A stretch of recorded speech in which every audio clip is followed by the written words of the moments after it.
గండమోలే ఆంధ్రదండు దండిగా వచ్చింది, కొండ చిలువ ఓలే మన కొలువులు మింగింది. అంటే ఆంధ్రప్రదేశ్ ఏర్పడక ముందే ఇక్కడికి ఆంధ్ర వాళ్ళ వలస ప్రారంభమైంది. మర్కజీ హై స్కూలులోన మంటలు మాట్లాడి, సిటీ కళాశాలలో కొన్నెత్తురు కొట్లాడే, ముల్కి పోరులోన నువ్వు ముందు కురికినావు. ఆ తర్వాత మళ్ళీ 69 పోరాటం, రక్తసిక్త చరిత్రలు అదో అగ్నికీలా, 69 వేళ ఎగిసెను జనజ్వాల. ప్రజలు ఒక ప్రత్యక్ష యుద్ధం చేశారు, పిచ్ బ్యాట్లింగ్ అంటారు కదా, అంటే గ్రౌండ్లో ఇటు పోలీసులు అటువైపు ప్రజలు తుపాకులు పేలుస్తుంటే కూడా కన్నులలో ఆవేశం కదలాడిన రుద్రుడు, ఆధిపత్య శక్తులపై అతడు వీరభద్రుడు, ఆలోచన అవసరాన్ని తెలిసిన నిబద్ధుడు, తెలంగాణ కనుగొన్న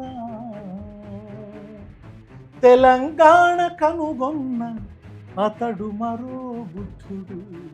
కొన్ని వేదికలు కూడా జయశంకర్ గారితో పంచుకున్నటువంటి సందర్భాలు ఎలా మీ మధ్య కన్వర్జేషన్ ఉండేది? చాలా మంది నాయకులకు తెలంగాణ గురించి చెప్పినాను, కానీ కేసీఆర్ గారు లోతుగా అర్థం చేసుకున్నట్టుగా ఇంకెవరు అర్థం చేసుకోలేదు. అండ్ క్రిటికల్ క్వశ్చన్స్ వేసేవాడు నన్ను. ఓకే, ఒక్కోసారి నన్ను కూడా అది ఆలోచింపజేసేవి. అలా దాన్ని అందుకొని మళ్ళీ ప్రజల భాషలో అద్భుతంగా వాళ్ళకి చెప్పినాడు. ఆయన హాస్యంగా కూడా ఇందుగలదందు లేదని సందేహం వలదు, ఈ వివక్ష దోపిడి ఎందెందు వెదికి చూచినా అందందే కలదని చెప్పేవాడు. గద్దర్ గారి గురించి అంటే ఒక మాట, దిక్కుమొక్కు లేని జనం ఒక్కొక్కరు అగ్నిగణం, సింహకంఠనాదంతో వస్తారిక కాచుకోండి అని నినాదం. ఒక నల్ల మేఘాన్ని భుజాన వేసుకున్న సూర్యుడిలాగా ఉంటాడు గద్దర్. ఆడపిల్ల పుడితే చంపేస్తున్న రోజుల్లో ఈ పాట రాశాడు ఆయన. నిండు అమ్మసనాడు ఓ లచ్చ గుమ్మడి, ఆడపిల్ల పుట్టినదే ఓ లచ్చ గుమ్మడి, తీరులారా శూరులారా తడికల్లా బిడ్డలారా, ఒకరొక్కరే ఒరిగిపోయి చుక్కలల్లో కలిసినారా.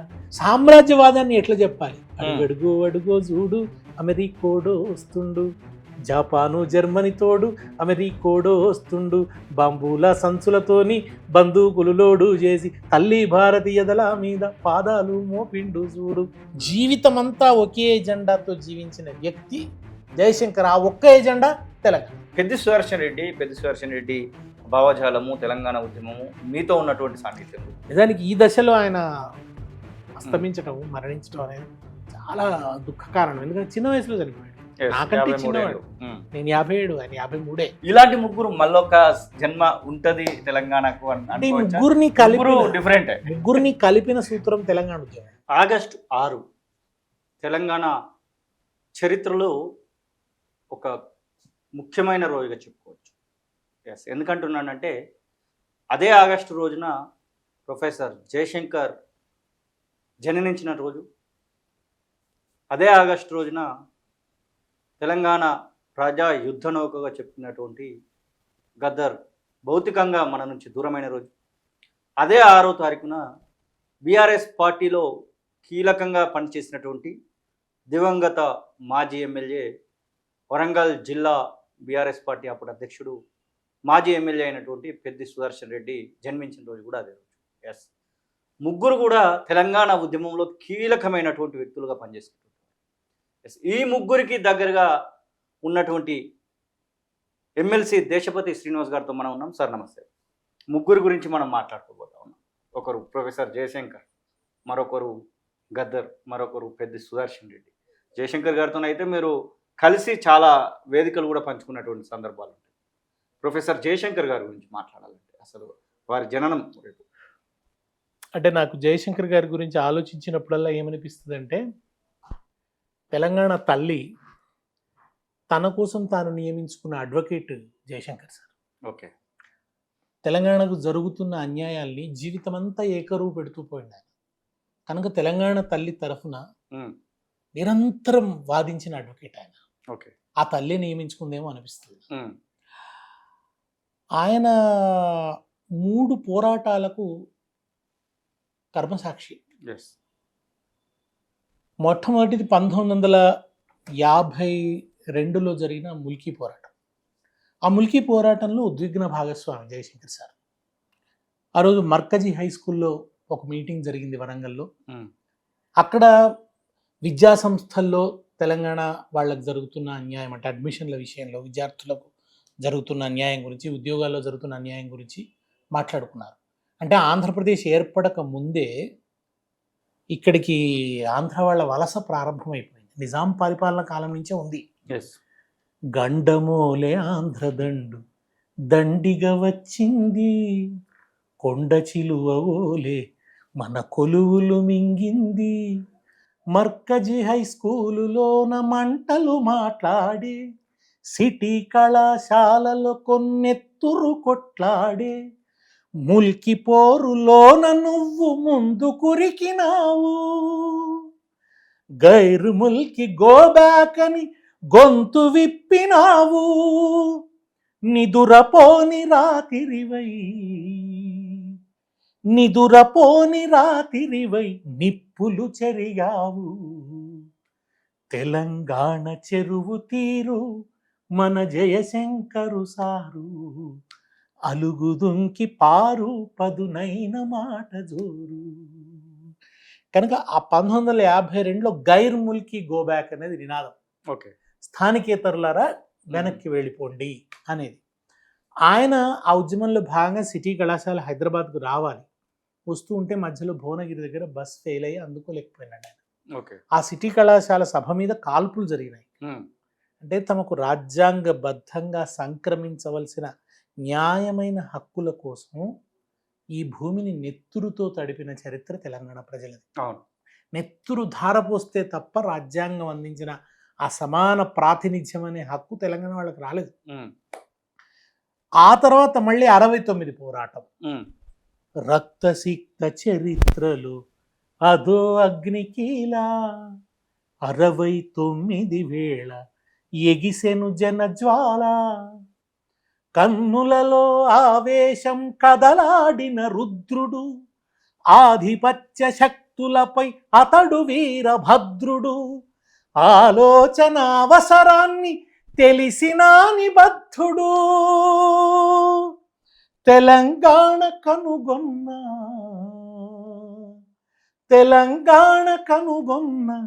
అతడు మరో బుద్ధుడు, తెలంగాణ చెరువు తీరు మన జయశంకరు సారు, అలుగుదుంకి పారు పదునైన మాట జోరు. 69 ఉద్యమం ఒక ధర్మ పోరాటం, ఒక సాహసోపేతమైన పోరాటం. ప్రజలు ఒక ప్రత్యక్ష యుద్ధం చేశారు. పిచ్ బ్యాట్లింగ్ అంటారు కదా, అంటే గ్రౌండ్లో ఇటు పోలీసులు అటువైపు ప్రజలు తుపాకులు పేలుస్తుంటే కూడా ఆ గుండుకు గుండెను ఎదురొడ్డడం చేసినటువంటి ధీరోదాత్తులు ఆనాటి ఉద్యమకారులు. ఆ ఉద్యమంలో ఉద్విగ్న భాగస్వామి జయశంకర్ సార్. అప్పుడు ఆయనను ఆనాటి ముఖ్యమంత్రి కాసు బ్రహ్మానంద రెడ్డి, మిస్టర్ జయశంకర్, నువ్వు ఈ విధంగా తెలంగాణ గురించి వాదిస్తూ వస్తున్నావు, నేను ఉద్యోగం నుంచి తీసేస్తానన్నాడు ప్రత్యక్షంగా. అంటే వెంటనే అన్నాడు, సార్ జేబులో పెన్ను ఉంది, టేబుల్ మీద కాగితం ఉంది, ఈ నిమిషం నాకు పోస్టింగ్ ఆర్డర్ రాసివాడు అన్నాడు. అది ఆయన సాహసం. ఆయన చిన్న పిల్లవాడిగా ఉన్నప్పుడే అయ్యదేవర కాళేశ్వరరావు వరంగల్కి వచ్చి మా ఆంధ్ర ప్రాంతం వాళ్ళతో కలిస్తేనే మీకు నాగరికత వస్తుంది, మీకు మీరు బాగుపడతారు అని అంటే ఆయన కోపంతో లేచి మమ్మల్ని ఇట్లా అవమానిస్తూ మాట్లాడతారా అని చెప్పి అడుక్క తినైనా బతుకుతాం కానీ మీతో కలవమన్నాడు ఆయన. ఎస్. మీరు కొన్ని వేదికలు కూడా జయశంకర్ గారితో పంచుకున్నటువంటి సందర్భాలు ఎలా మీ మధ్య కన్వర్జేషన్ ఉండేది? జయశంకర్ గారు ఉపన్యాసం చెప్తే ఎట్లా ఉండేదంటే సభను అలరించడం కోసం చెప్పకపోయేది. ఓకే. నిజంగా కూడా ఉపన్యాసం కూడా లక్షణం ఏమిటి, సభికులు చప్పట్లు కొట్టించుకోవడం కాదు, ఎంటర్టైనింగ్ ద పీపుల్ కాదు కదా, ఎడ్యుకేట్ ద పీపుల్, ఎడ్యుకేట్ చేయాలి, ఎనలైట్ చేయాలి, సెన్సిటైజ్ చేయాలి. సో ఆ పని చేసేవారు. అంటే ఒక సప్రమాణమైన చర్చ, ఒక సాక్ష్యాధారాలతో కూడిన చర్చ. దానికోసం ఆయన ఎంత పరిశ్రమ చేశాడంటే అసలు ఒక దశలో జయశంకర్ గారి మాట విన్న దిక్కు లేదు. 69 ఉద్యమం తర్వాత ఓకే. ఒక స్తబ్దత ఆవహించి తెలంగాణలో ఎవడు విన్నవాడు లేడు. కానీ ఆయన మాత్రం తన కృషిని విడిచిపెట్టలేదు. అవును. తను నమ్మిన నిజం కోసం తన జీవితాన్ని ధారపోసాడు. ఆయన ఇంకో ఎజెండా లేదు జయశంకర్ గారికి, ఒకే ఒక ఎజెండా. జీవితం అంతా ఒకే ఎజెండాతో జీవించిన వ్యక్తి జయశంకర్. ఆ ఒక్క ఎజెండా తెలంగాణ, ఇంకా వేరే ఎజెండా లేదా. ఏదో కారణాల వల్ల ఆయన పెళ్లి కూడా చేసుకోలేదు. ఒకసారి ఎప్పుడో ఘంటా చక్రపాణి గారు ఇంటర్వ్యూ చేస్తూ, సార్ మీరు పెళ్లి ఎందుకు చేసుకోలేదు తెలంగాణ కోసం అంటే, లేదులే నాకేదో వేరే కారణాల వల్ల అట్లా జరిగింది అని. December 9th తర్వాత అది మరి ఇప్పుడు తెలంగాణ వచ్చేటట్టుంది కదా, పెళ్లి చేసుకోమంటావా అని అడిగిండు. సంబంధాలు చూస్తావా అని నవ్వుకుంటూ అడిగిండు జయశంకర్ సార్. పాపం ఆయన చాలా హాస్యం కూడా ఉండేది సార్ దగ్గర. మా మధ్య నన్ను ఒక పితృవాత్సల్యంతో చూసేది. కలిసి చాలా తిరిగాం, అనేక సభలు తిరిగితే ఆయన సప్రమాణంగా సాక్ష్యాధారాలతో మాట్లాడేవాడు. చాలా మేఘ గంభీర స్వరం సార్ది, గొంతు అద్భుతంగా ఉంటది. నేను ఎప్పుడు అనేవాడిని, సార్ రికార్డ్ చేయాలి సార్, మీ గొంతు రికార్డింగ్ లో అద్భుతంగా ఉంటది అని. తర్వాత ఎట్లా వస్తుంది సార్ మీరు వాక్యం మీరు చెప్తే, ఉపన్యాసం చెప్తే అది రాసినంత పకడ్బందీగా ఉంటది, వాక్యాలు గోడ కట్టినట్టుగా ఉంటాయి సార్ అంటే, సార్ ఒక మాట చెప్పినాడు చాలా ఇంట్రెస్టింగ్. అది నేను ముందు ఉర్దూలో ఆలోచిస్తా, పదాలను ముందు ఉర్దూలో ఆలోచిస్తా, ఎందుకంటే ఆయన ఉర్దూలో చదువుకున్నాడు. ఆయన ఉర్దూలో ఆలోచిస్తా, తర్వాత దాని సమానార్థకాలను నేను తెలుగులో వెతుకుతా అన్నాడు ఆయన. అదొక అంటే అది నాకు చాలా చిత్రంగా కూడా అనిపించింది. చాలా ఫసీ ఉర్దూ మాట్లాడేవాడు, మంచి ఉర్దూ షేర్లు ఆయన మధ్య మధ్యలో కోట్ చేసేవాడు కూడా. అయితే ఆయన అట్లా ఒక సప్రమాణమైన చర్చ. ఆయన హాస్యంగా కూడా, ఇందుగలదందు లేదని సందేహం వలదు, ఈ వివక్ష దోపిడి ఎందెందు వెతికి చూచినా అందందే కలదని చెప్పేవాడు. తర్వాత ఇలా కాలర్ పట్టుకొని మాట్లాడుతూ మనవి చేసేది ఏమిటంటే అనేవాడు. ఒక విషయం అంతా చెప్పి దాని సారాంశం చెప్పే ముందు మనవి చేసేది ఏమిటంటే అనడం సార్కు అలవాటు. అట్లా చాలా ఓపిక తిరిగాడు. 15 మంది ఉన్నా మాట్లాడాడు, 1500 మంది ఉన్నా మాట్లాడాడు, 25 లక్షల మంది ఉన్న సభలో కూడా జయశంకర్ గారు మాట్లాడినారు. ఎంతమంది ఉన్నారన్నది కాదు, సత్యసంధత, సత్యనిష్ట, సత్య ప్రచార నిష్ట అది కలిగి ఉన్నాడు ఆయన, అంతే. అది ఆయనలో ఉన్నటువంటి విశిష్టత. మేము సభల్లో ఉంటే నా ఉపన్యాసం చివర పెట్టేవాడు. ముందు జయశంకర్ గారు, ఆ తర్వాత మల్లేపల్లి లక్ష్మయ్య, ఎవరైనా ఉంటే సిద్ధారెడ్డి గారు, కోదండరామ్ గారు, చివరన నాది ఉండేది. ఎందుకంటే నేను కొంచెం పాడుతూ మాట్లాడతాను కనుక సభికులు వింటారు ఉంటారు అని చివరన పెట్టేవాళ్ళు. ఆ చివర పెడితే ఒక్కొక్కసారి ఏమవుతుంది, రాత్రి అవుతుంది, సాయంత్రం వాళ్ళ ఉపన్యాసాలు అయిపోయి నా సమయం వచ్చేసరికి కొంత రాత్రి అవుతుంది కదా. నిజానికి పాప వాళ్ళకి ఆకలి అవుతుంటుంది జయశంకర్ గారికి, వాళ్ళకి వీళ్ళకి. ఆ నిర్వాహకులుండి మీరు రండి సార్, దేశపతి సభ నడిపిస్తాడు, ఇక మనం వెళ్ళొచ్చు అంటే ఆయన చాలా వినయంగా నాతో, దేశపతి విత్ యువర్ పర్మిషన్ అనేవాడు. నేను వెళ్ళొచ్చా సార్, అదేమిటి సార్ అట్లా అంటారు, మీరు వెళ్ళండి సార్ అంటే అంత చిన్న పెద్ద ఎవరికైనా మర్యాద. ఒకసారి అశోక హోటల్లో సభ, అప్పుడప్పుడే నాకు సార్తో కొత్త పరిచయం. ఆ హోటల్లో సభ అయితే నన్ను పరిచయం చేసి చెప్పాడు, నేను తెలంగాణ కోసం ఎప్పటి నుంచో మాట్లాడుతున్న పాత పిచ్చివాడిని, ఇప్పుడు నాకు కొత్త పిచ్చివాడు దొరికిండు. తన పేరు దేశపతి శ్రీనివాస్. తను బాగా మాట్లాడతాడు, తను సాంస్కృతిక కోణాన్ని అద్భుతంగా చెప్తాడు. నాకే ఆ పిల్లవాడి అబ్జర్వేషన్స్ వింటుంటే నాకు చాలా నచ్చింది. నాకు ఇప్పుడు విశ్వాసం హెచ్చింది, నాకు చాలా సంతృప్తిగా ఉంది. ఎందుకంటే కొత్త తరం ఈ బాధ్యత భుజానికి ఎత్తుకున్నది, ఎఫెక్టివ్ గా చెప్పేవాళ్ళు వచ్చినారు. సో నేను చాలా సంతోషంగా ఉన్నాను, సంతృప్తిగా ఉన్నానని చెప్పి పరిచయం చేశాడు. ఆ రోజు ఆయనకు సన్మానం చేయడానికి వస్తే ఆ శాలువా నాకు కప్పినాడు ఆయన. చాలా చాలా ప్రేమగా చూశాడు నన్ను. ఇంటికి వెళ్తే ఏదో ఒకటి తినాల్సిందే, అయ్యో ఎవరు లేరయ్యా ఇట్లా ఆరాటపడేవాడు. ఇంట్లో ఎవరు ఉండేవాడు, ఎక్కడో కూల్ డ్రింక్ తెప్పించడం చేయటం, అది ఆయన పాపం అలా చాలా నిరాడంబరంగా ఉండేవాడు. ఇక్కడికి వస్తే దంటు కనకదుర్గ గారని మన అక్కడ అదేమిటి మన తారనాక దాటిన తర్వాత హబ్సిగూడలో ఉండేవారు. కేసీఆర్ గారు మీకు ఒక కార్ అవసరం సార్ అనేవాడు. కార్ అవసరం లేదండి, ఏమయ్యా నాకే ఎవరు లేరు, నేను ఇప్పుడు కారు పెట్టుకుంటే ఓ డ్రైవరు, వాడికి ఎవరు పెట్టాలి, భోజనం ఎవరు పెట్టాలి, ఇవన్నీ ఎవరు చూడాలి, ఏదో అంటారు కదా మన సామెత, తాదూర సందు లేదు మెడకొడ్డోలు అని. అట్లా ఆయన పాపం ఎవరన్నా తీసుకొచ్చేవాళ్ళు. కేసీఆర్ గారు ఫోన్ చేసి, సార్ పలానా వాళ్ళు మిమ్మల్ని తీసుకొస్తారంటే వాళ్ళు కార్లో తీసుకొచ్చేవారు. కొన్నిసార్లు బస్సులోనే వచ్చేవాడు ఆయన. ఓకే. బస్సులోనే వచ్చేది. ఉమ్, ఇక కేసీఆర్ గారు, జయశంకర్ గారు, మేము రాత్రిపూట కూర్చుంటే తెల్లవార్లు ముచ్చట్లు ఓకే. 3 ఉమ్, చరిత్రలోకి పోయి అనేక విషయాలు వాటన్నిటిని సార్ సందేహ నివృత్తి చేసేవాడు. ఓకే. అవన్నీ కేసీఆర్ గారు అయితే ఇక లోతైన చర్చ అసలు ఉమ్, నిరంతరం. అందుకే ఆయన దాంట్లో రాసినాడు, ఏది మన ఒడవని ముచ్చట. ఒడవని ముచ్చటలో ఉమ్, ఏమన్నాడంటే, నేను చాలా మంది నాయకులకు తెలంగాణ గురించి చెప్పినాను కానీ ఉమ్, కేసీఆర్ గారు లోతుగా అర్థం చేసుకున్నట్టుగా ఇంకెవరు అర్థం చేసుకోలేదు. అండ్ క్రిటికల్ క్వశ్చన్స్ వేసేవాడు నన్ను. ఓకే. ఒక్కోసారి నన్ను కూడా అది ఆలోచింపజేసేవి. ఉమ్, సో అలా దాన్ని అందుకొని మళ్ళీ ప్రజల భాషలో అద్భుతంగా వాళ్ళకి చెప్పినాడు. తర్వాత ఆయన కొన్ని కాయినైజేషన్స్ బాగా చేశారు. ఉమ్, ఇది స్ట్రీట్ ఫైట్ కాదు, స్టేట్ ఫైట్ ఓకే. అని, ఉమ్, యాచించి కాదు ఉమ్, శాసించి తీసుకోవాలి, ఉమ్, ఇలా కొన్ని ఆయన చెప్పి నిధులు, నీళ్లు, నియామకాలు, అవును. ఈ 3 కాయినేజ్ చేసిందే ఉమ్, ఆయన, ఉమ్, జయశంకర్ గారు. yes. అలా ఆయన ఒక తర్వాత ఆయన ఎన్ని సాక్ష్యాధారాలు రికార్డ్ చేశాడు. ఉమ్, ఇప్పుడు ఇదేదో ఒక ఉద్వేగంతో జరిగింది ఈ ఉమ్, ఐక్యత, అంటే ఈ 2 రాష్ట్రాలను కలపడం అంటే కాదని ఆనాడు పత్రికల్లో రాసిన సంపాదకీయాలు. ఉమ్, ఆంధ్ర నాయకులు వాళ్ళ ఇంట్రెస్ట్ల గురించి మాట్లాడారు తప్ప ఆ పత్రికలలో తెలంగాణ ప్రజల ఇంట్రెస్ట్ గురించి ఏం లేదు ఓకే. అనేది నిరూపించాడు. ఉమ్, నేను ఒకసారి ఖమ్మంలో వెళ్తే అక్కడంతా సమైక్యవాదులు ఉన్నారు, ఉమ్, పాత కమ్యూనిస్టుల సభ. వాళ్ళందరూ కూడా విశాలాంధ్ర అనేది గొప్ప భావోద్వేగం, దీన్ని ఇప్పుడు మీరందరూ కూడా ఇట్లా తప్పుపడుతున్నారు, ఎట్లా ఇదంటే నేను సాక్ష్యాధారాలతో చెప్తానని ఉమ్, తెలంగాణ రాష్ట్రం ఒక డిమాండ్ పుస్తకంలోని అవన్నీ తీసి చదివితే ఓకే. వాళ్ళు నిరుత్తరులు అయిపోయారనమాట. ఉమ్, ఉమ్, దానికి కారణం జయశంకర్ సార్ ఓకే. మాకు అవన్నీ ఉమ్, సిద్ధం చేసి ఇచ్చాడు. అవును. ఈ దఫా భావజాల పరంగా చాలా తొందరగా సమైక్యవాదాన్ని ఓడించిందంటే దాని మూల కారణం తల్లివేరు జయశంకర్ సార్. ఓకే. ఎస్. మనం ఇంకో ఇద్దరు గురించి ముందుగానే చెప్పుకున్నాం. ముఖ్యంగా ప్రజాయుద్ధన ఒక గద్దర్ ఊరికి మీకు పక్కపక్కనే అనుకుంటా, గజ్వలు నియరర్ బై అన్నట్టుగా ఉండొచ్చేమో. ఎట్లా ఉండేది గద్దర్ గారి గురించి దేశపతి? అంటే ఒక మాట, దిక్కుమొక్కు లేని జనం ఒక్కొక్కరు అగ్నికణం, సింహకంఠ నాదంతో వస్తారిక కాచుకోండి అని నినాదం.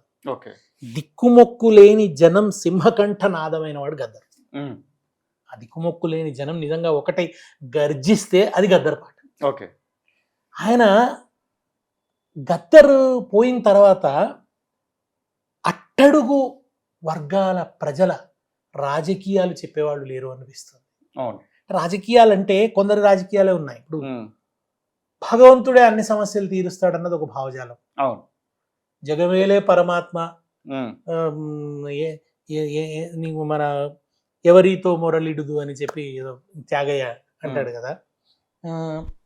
అట్లానే లేదు, అంతా మన కర్మ అనుకునే పద్ధతి ఉన్నది.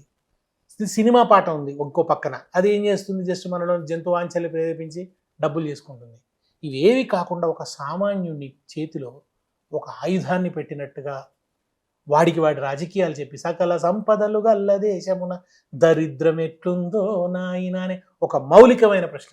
భారతదేశం భాగ్యసీమరా, పాడి పంటలకు కొదువలేదురా, చావులేని జీవనదులురా, సకల సంపదలు గల్ల దేశము అంగట్లో నా అన్ని ఉన్న, అల్లుడి నోట్లో శని ఉన్నట్లు, సకల సంపదలు గల్ల దేశమున దరిద్రం ఎట్లుందో. అది కొండపల్లి సీతారామయ్య చేసిన ఉపన్యాసాన్ని అద్భుతమైన పాటగా మార్చాడు. అప్పుడప్పుడే 60s లోనే తూర్పు ఇండియాలో ఉద్యమాలు మొదలై, తూర్పు ఇండియా ఢిల్లీ గుండెపై తుపాకీ పెట్టిందో రన్నా అని. అలా ఒక మావో చెప్పినట్టు ప్రజల నుంచి తీసుకొని, ప్రజల నుంచే బాణీల్ని తీసుకొని దాంట్లో ఉన్న కంటెంట్ను మార్చి, దాన్ని విప్లవాత్మకంగా ఆ పాటను మార్చి ప్రజల చేతిలో ఒక తిరుగులేని అస్త్రంగా పెట్టినవాడు గద్దర్. ప్రజల పాట ఎట్లా ఉండాలి, పాట ప్రదర్శన ఎట్లా ఉండాలి. ఒక నల్ల మేఘాన్ని భుజాన వేసుకున్న సూర్యుడిలాగా ఉంటాడు గద్దర్. ఆ గొంగడి ఆయన మేఘం ఆయన దాని మీద వేసుకుంటే ఓ నల్ల మేఘం వేసుకున్నట్టుగా ఉంటుంది అనమాట. దానికి ఎర్రని అంచులాగా ఆ ఎర్రబట్ట పట్టుకుని ఆ చేతిలో ఉన్న ఆ పతాకం అప్పుడే పసిపిల్లవాడైపోతుంది. నిండు అమాసనాడు ఓ లచ్చ గుమ్మడి, ఆడపిల్ల పుట్టినదే ఓ లచ్చ గుమ్మడి, అత్త తొంగి చూడలేదు ఓ లచ్చ గుమ్మడి, మొగడు ముద్దాడ రాలే ఓ లచ్చ గుమ్మడి. ఆ పాట పాడుతుంటే ఆయన చేతిలో ఒక పసిపాప ఉన్నట్టే అనిపించేది చూసేవాళ్ళకి. అవును. నిజంగా అక్కడ గద్దర్ మగవాడని మర్చిపోయేవాడిని నేనైతే. పాడుతుంది ఒక పాడుతున్న తల్లి మాతృ హృదయం లాగానే అనిపించింది. ఉమ్, ఏదో పాలు పట్టనని నేను ఓలచ్చ గుమ్మడి, పంతాలు పట్టుకుంటే ఓలచ్చ గుమ్మడి, పాలసేపులు దుంకిపోయి ఓలచ్చ గుమ్మడి, పాప నోట్లే పడ్డాయమ్మో ఓలచ్చ గుమ్మడి. ఇది ఎవరు రాయగలరండి? అవును. మగవాళ్ళు రాసినట్టు అనిపించింది నాకు. ఉమ్, ఆ నిమిషానికి గద్దర్ స్త్రీ అయిపోయాడు. ఉమ్, ఉమ్, ఆయనలో మాతృత్వం ఆవహించింది. yes, ఆవహించి ఆ పాట రాశాడు ఆయన. ఆడపిల్ల పుడితే ఉమ్, చంపేస్తున్న రోజుల్లో ఉమ్, ఉమ్, ఈ పాట రాశాడు ఆయన. అట్లా మా ఆడపిల్లను ఆహుతి చేయబోయి ఆ మాతృ హృదయం అడ్డొస్తే దుఃఖపడుతున్న తల్లి అంతరంగ వేదనకి అక్షర రూపాన్ని ఇచ్చాడు, అద్భుతమైన పాట రూపాన్ని ఇచ్చాడు ఆయన. అందులో ఆ మాట పాలు పట్టనని నేను పంతాలు పట్టుకుంటే పాల చేపలు అవే దుంకిపోయి పాప నోట్లో పడుతున్నాయి అన్నాడు. అవును. చూడ ఉమ్, వరి గింజ నోట్లో వేసి ఓలచ్చ గుమ్మడి, గొంతు విసికి చంపబోతే ఓలచ్చ గుమ్మడి, పెదవులేమో అడ్డమొచ్చి ఓలచ్చ గుమ్మడి, పులుకు పులుకు నవ్వే బిడ్డ ఓలచ్చ గుమ్మడి, బొంత మీద గొంత గప్పి ఓలచ్చ గుమ్మడి, ఊపిరాడకుండా చేస్తే ఓలచ్చ గుమ్మడి, సిన్ని రంధ్రం నుండి ఓలచ్చ గుమ్మడి, సిన్నంగా చూస్తుంది ఓలచ్చ గుమ్మడి. ఆ పులుకు పులుకు నవ్వే బిడ్డ అంటాడు. అవును. తర్వాత చెత్త గంపలేసుకొని ఓలచ్చ గుమ్మడి, చెత్త కుండీలేయబోతే ఓలచ్చ గుమ్మడి, కుక్క పిల్ల అడ్డం వచ్చి ఓలచ్చ గుమ్మడి, అక్క అట్లా చెయ్యకానే ఓలచ్చ కుక్క పిల్లకు కూడా గొప్ప పాత్ర ఉంది జీవితంలో. yes, yes, ఉమ్, అది కూడా వచ్చి వద్దు ఆ పిల్లని అట్లా చేయకు అంటుందట. ఉమ్, నిజంగా అట్లా జీవుల మీద కూడా గొప్ప ప్రేమను చూపిస్తాడు.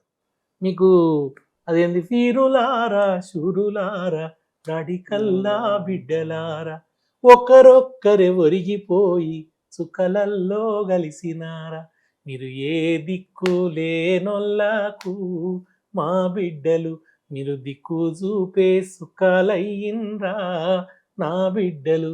దాంట్లో ఏమంటాడు, మీరు కుక్క పిల్లలై వస్తారా అవును. నా బిడ్డలు, మీరు షేకండు ఇచ్చిపోతారా. కుక్కలు మనం అడుగుతాం కదా షేకండ్ అవును. ఏమని, అవును. ఆ షేకండ్ ఇచ్చిపోతారా మీరు అని. ఉమ్, అది ఎంత గొప్ప ఎక్స్ప్రెషన్స్ అవన్నీ కూడా. ఇంటి వెనుక పెరటిలోన ఉమ్, మక్కసేనే మేము పుడతాం, ఆ, మా సంకలల్లో బిడ్డలు అవుతారా అంటాడు. మక్క చేను ఎట్లా ఉంటుందండి? yes, ఆ చేను ఇలా నిలబడి ఉంటే పక్కన ఇలా కంకులు ఉంటాయి, ఉమ్, అది తల్లి బిడ్డను ఎత్తుకున్నట్టే ఉంటుంది అన్నమాట. అవును. అవును.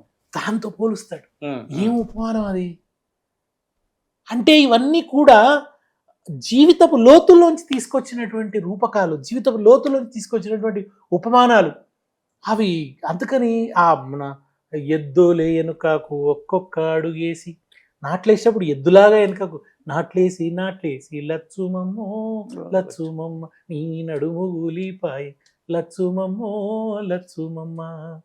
దసరా వచ్చింది, దీపావళి వచ్చింది, చేతిలో దమ్మిడి లేదు, నీ నీ బతుకంత శివరాత్రి లచ్చుమమ్మో లచ్చుమమ్మ. శివరాత్రి ఎందుకు? అది పేదల పండుగ, ఉమ్, ఉమ్, ఖర్చు లేని పండుగ, అవును. విందు భోజనాలు చేసే పండుగ కాదు కదా, ఉపవాసం ఉండే పండుగ, ఉమ్, రాత్రంతా మేల్కొని ఉండే పండుగ.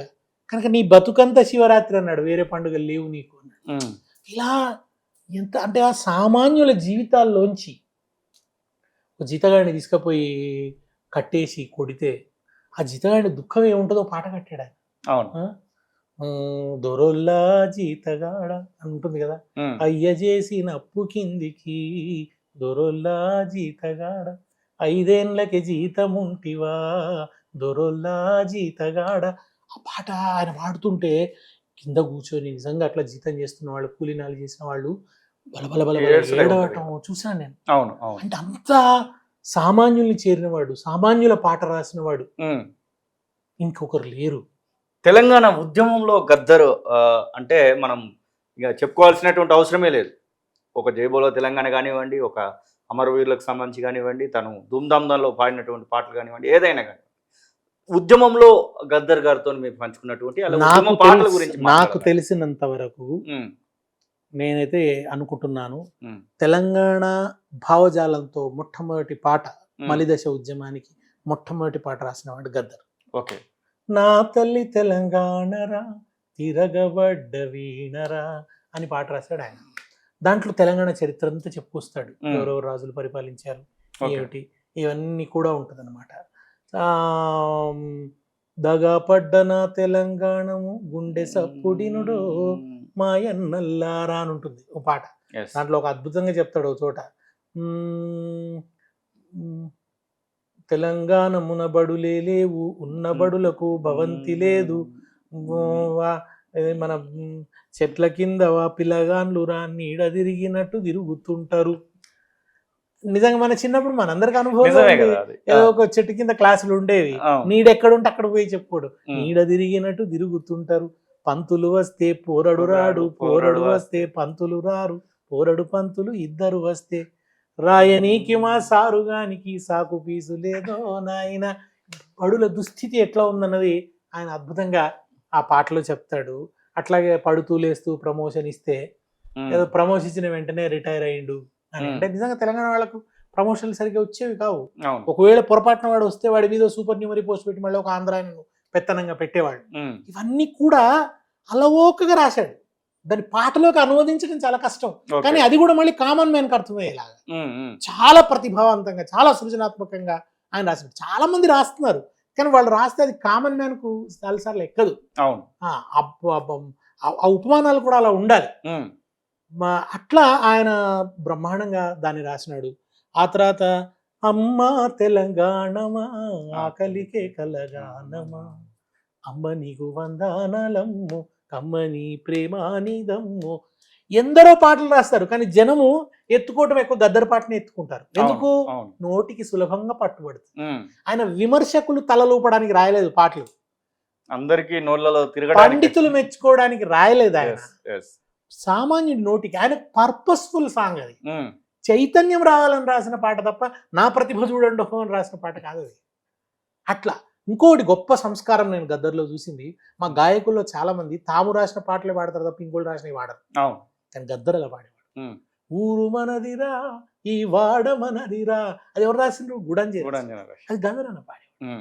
అట్లా కొడవన్లు కత్తి కొంగు నడుము గుజుట్టవే సెల్లెమ్మ, కొడవన్లు చేపట్టవే సెల్లెమ్మ, నీ కన్నీరు నా కన్నీరు కలిగినోళ్లకు పన్నీరాయే, ఒంటిగా ఓ శోకం తీసే సిన్నీతమ్మయ్యా, నీ జంటగా నేనుంటారారో సిన్నీతమ్మయ్యా. ఇది సాహు రాశాడు. ఇవన్నీ గద్దర్ పాడేవాడు. గద్దరికి అవి లేవు. గద్దరు ఎవరి పాటనైనా పాడేవాడు. ఆ పాటతో పర్పస్ సర్వ్ అవుతుందంటే ఎవరన్నా కొంచెం మంచి పాట రాస్తే సంతోషించేవాడు, పులకించేవాడు, దగ్గర తీసుకునేవాడు. అటువంటి లక్షణం, క్యారెక్టర్.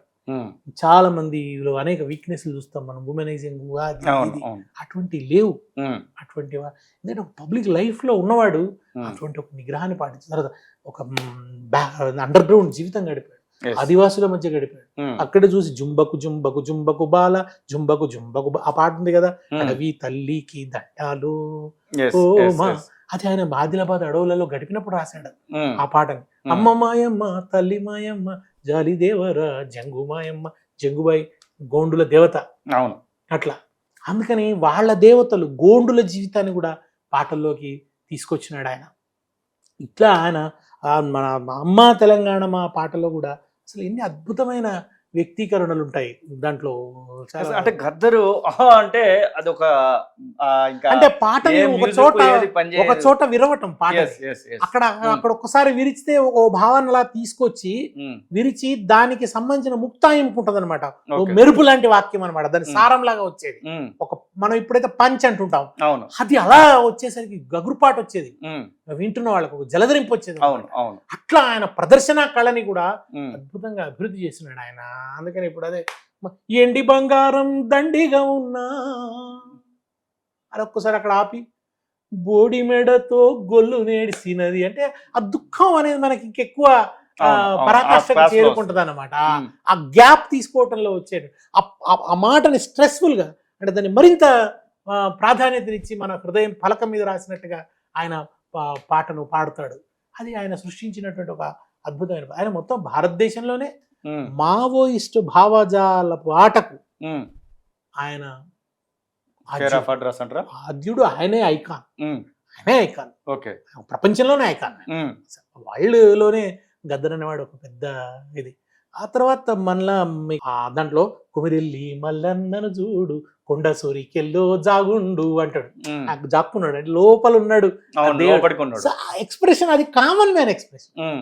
అలాంటి మీకు సామ్రాజ్యవాదాన్ని ఎట్లా చెప్పాలి, అడుగడుగో అడుగో చూడు అమెరికోడో వస్తుండు, జపాను జర్మనీ తోడు అమెరికోడో వస్తుండు, బాంబూల సంచులతోని బందూకులు లోడు చేసి తల్లి భారతీయదల మీద పాదాలు మోపిండు చూడు. వాడు ఎక్కడికో కాదు, అసలు అమెరికా అంటే ఎక్కడో ఉందనుకుంటున్నాం, దోపిడి అంటే ఎక్కడో ఉందనుకుంటాం. సండ్రాపు డాల్డా అయ్యి ఓన్లీ వన్ డ్రా పండు, పొయ్యింట్లకొచ్చివాడు సుయ్యి సుయ్యి అంటుండు. ఆయిల్ కూడా మనం తయారు చేస్తలేము, అమెరికా నుంచి దిగుమతి చేసుకుంటున్నాం ఆ సండ్రాపులు గిండ్రాపులు. వాడిని పొయ్యింట్లోకి వచ్చి సుయ్యి సుయ్యి అంటున్నాడు, నీ ఇంట్లో పైసలు గుంజుకపోతున్నాడు, నీకు తెలుస్తలేదు అని అంటాడు. చూడండి ఎంత ఎంత గొప్ప, ఎంత ఈజీగా ప్రజలకు అర్థమయ్యేలాగా చెప్పాడు కదా. మన మంచి నీళ్ళల్లో పంచదార కలిపి కోకో విషము కలిపి కోకా కోలా చేసి మన కొబ్బరి నీళ్ళను గబ్బు నీళ్ళంటుండు, కోకా కోలకు కొబ్బరి బొండకు కొట్లాట పెట్టిండు చూడు, అడుగడుగో అడుగో చూడు అమెరికోడో వస్తుండు. ఇట్లా వండర్ఫుల్. అంటే ట్యూన్ కూడా ఆయన ఎంచుకునే పద్ధతి అది చాలా ఈజీగా పాడుకోవడానికి ఈజీ. ఇప్పుడు చూడండి నాకు టకటక గుర్తొస్తున్నాయి, నేను ఈజీగా పాడగలుగుతున్నాను. అదే ఆ పాట వేమన పద్యం వలె వినంగానే పట్టుబడిపోతుంది అనమాట. అట్లా వినంగానే మీకు నోటికి పట్టుబడిపోయేటువంటి అట్లా.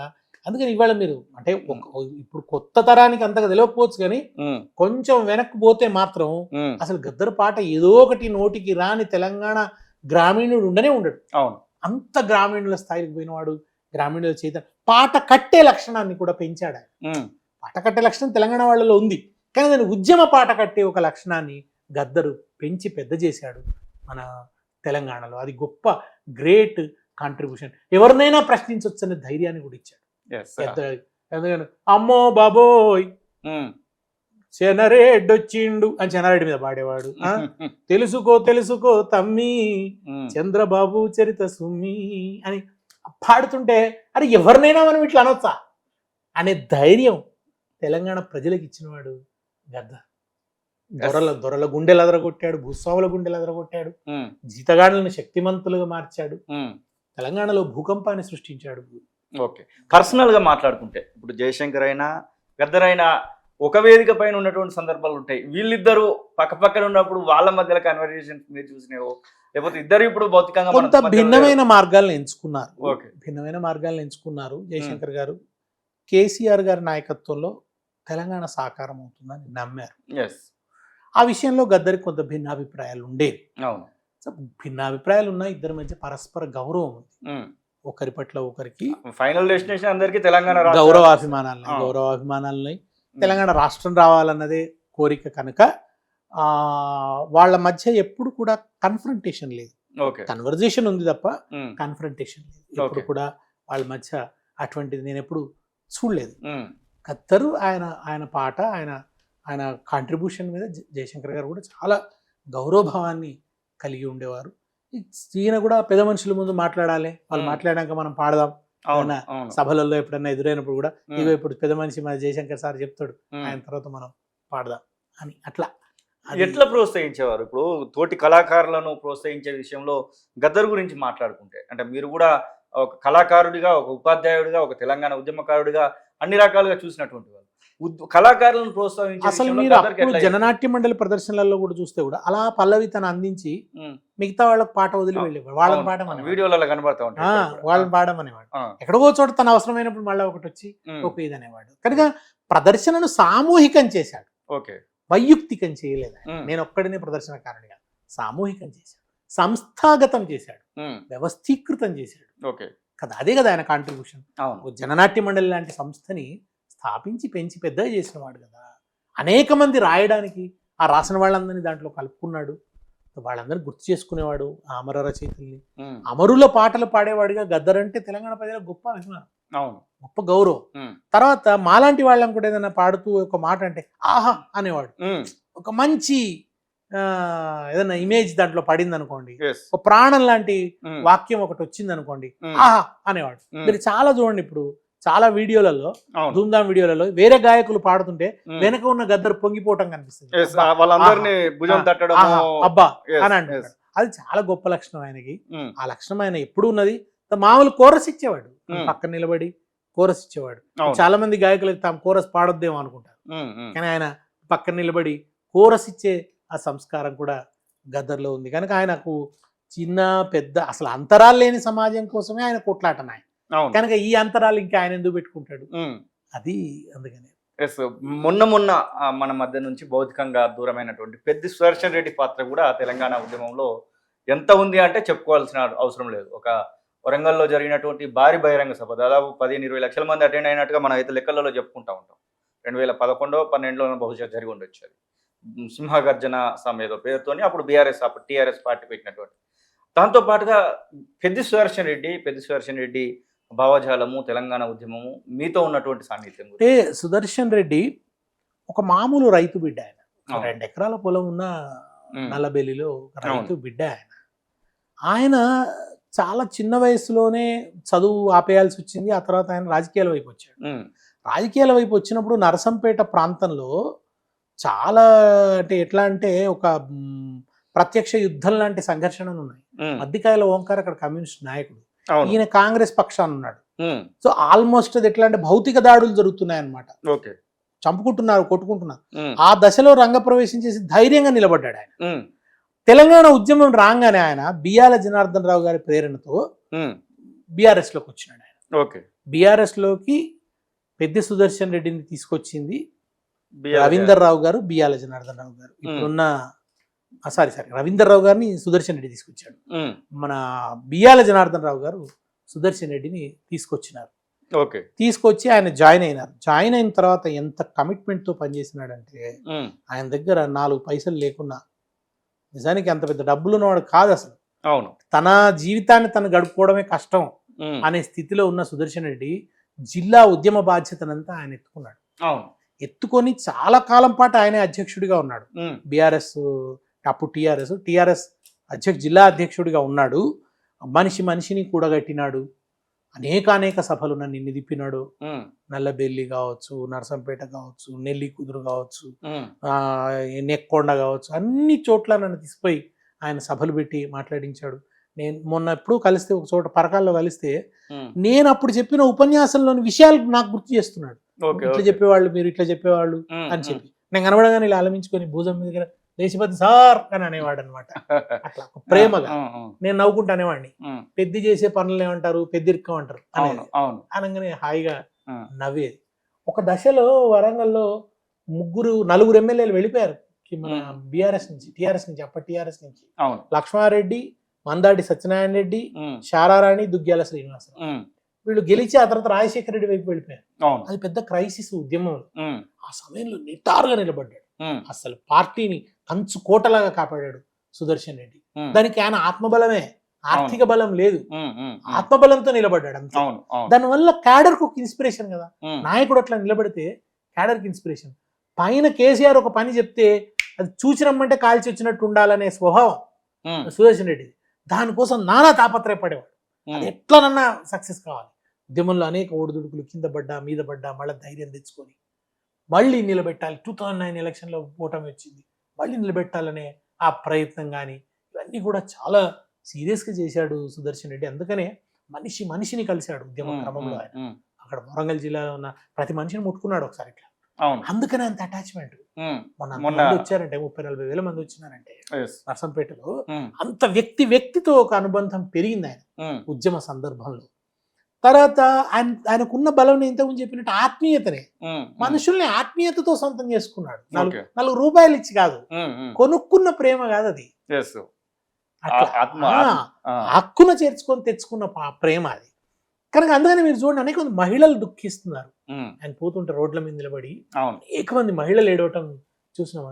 ఎంత ఎవరికి దక్కుతుంది, ఒక మనిషి ఏమిటన్నది అతని ఆ మరణం చెప్తుంది అవును. ఆయన అవును. ఏమిటన్నది. అవును. నేను జయశంకర్ గారికి చూశాను, అలా స్వచ్ఛందంగా జనం వచ్చారు ఉమ్, అనేక మంది.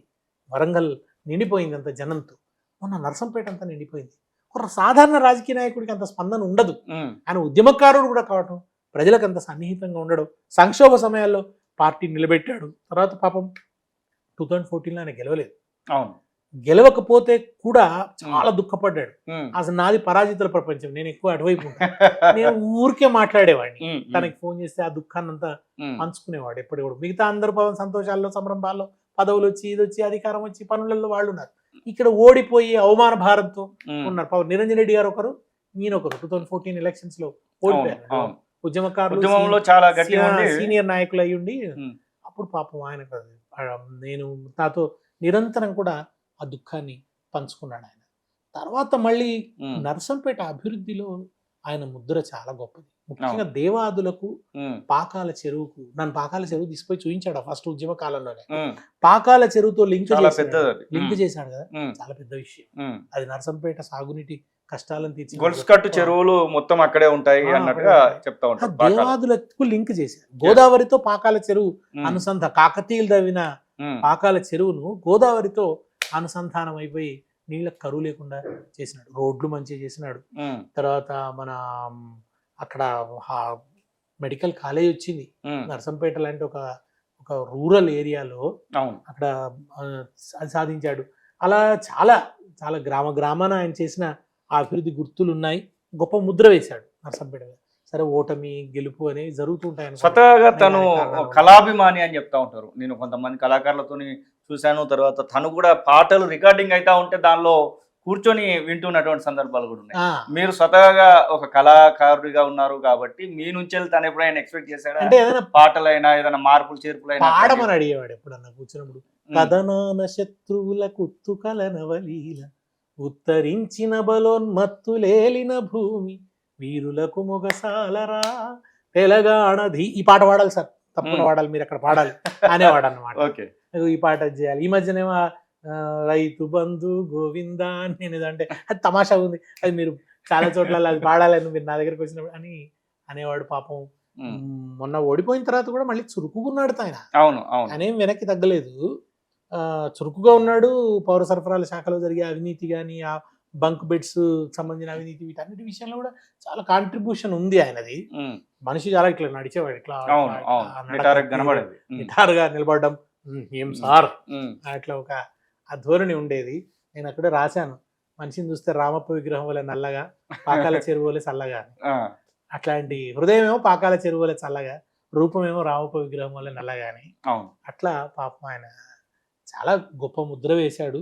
సో తెలంగాణ ఉద్యమానికి ఆయన చేసిన కాంట్రిబ్యూషన్లో ఆయన చిరంజీవిగా నిలిచిపోతాడు. మనం ఈ ముగ్గురు గురించి మాట్లాడుకున్నాం. ఇప్పుడు ఈ ముగ్గురు కాంట్రిబ్యూషన్ గురించి మాట్లాడుకున్నాం. ఇలాంటి ముగ్గురు మళ్ళొక జన్మ ఉంటది తెలంగాణకు అంటే ముగ్గురిని కలిపిన సూత్రం తెలంగాణ ఉద్యమం.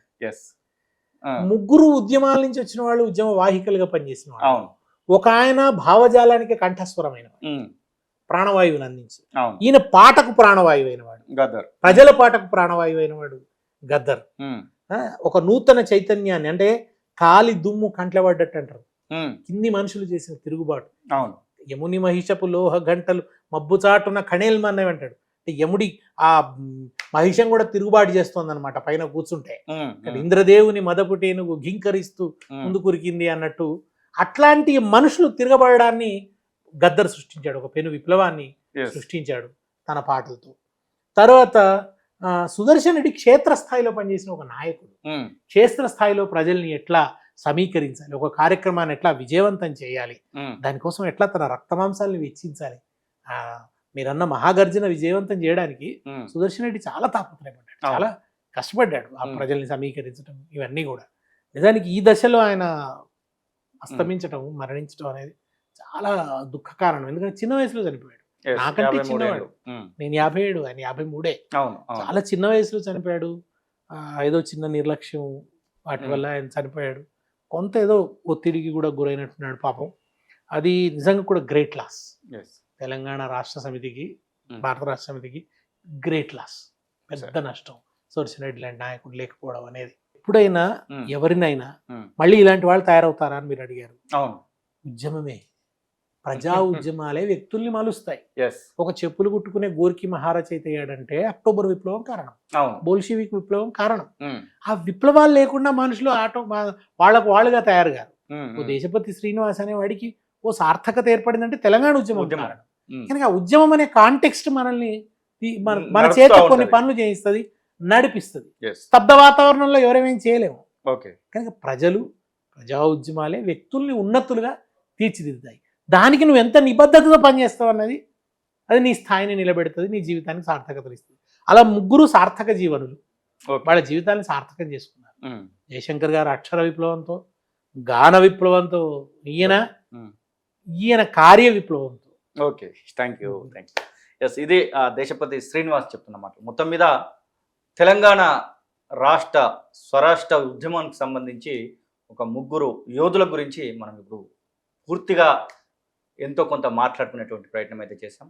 ఆగస్టు 6 ఒక ఇద్దరు జయంతులు అయితే మరొకరికి సంబంధించినటువంటి భౌతికంగా దూరమైనటువంటి రోజు. ఎస్, కెమెరా పర్సన్ అజార్తో శ్రీనివాస్ తొలివెలు.